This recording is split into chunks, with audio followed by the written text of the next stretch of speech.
بسم اللہ الرحمن الرحیم۔ ناظرین کرام، کیا آپ جانتے ہیں کہ جودی پہاڑ اس کو ترقی اور بلندی کس طرح ملی اور قرآن میں اس کا ذکر کیسے آیا؟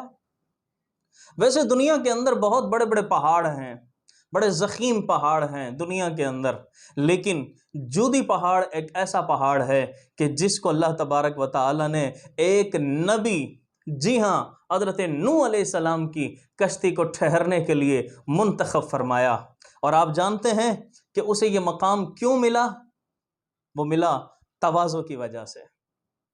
تواضع ہی وہ چیز ہے کہ جو انسان کو بلندیاں عطا کرتی ہے، ترقیاں عطا کرتی ہیں۔ امام مجاہد فرماتے ہیں کہ جب اللہ تبارک و تعالی نے حضرت نوح علیہ السلام کی قوم کو ڈبویا تو دیگر پہاڑ تو اونچے ہو گئے، جبکہ جودی پہاڑ جو تھا وہ جھک گیا، تو اللہ تبارک و تعالی نے اسے باقی پہاڑوں پر بلندی عطا فرما دی، اور پھر کشتی نوح کو ٹھہرانے کے لیے اس کو منتخب فرما لیا۔ تو لہٰذا بڑائیاں نہیں، تکبر نہیں، غرور نہیں، بلکہ اگر ترقیاں حاصل کرنی ہے تو پھر وہ برائی تکبر سے نہیں حاصل ہوگی۔ ترقیاں اگر ملیں گی تو وہ عاجزی، انکساری اور تواضع سے حاصل ہوگی۔ تواضع اختیار کرتے چلے جائیے اور اتنی ہی زیادہ بلندیوں پر چلتے چلے جائیے، چلتے چلے جائیے۔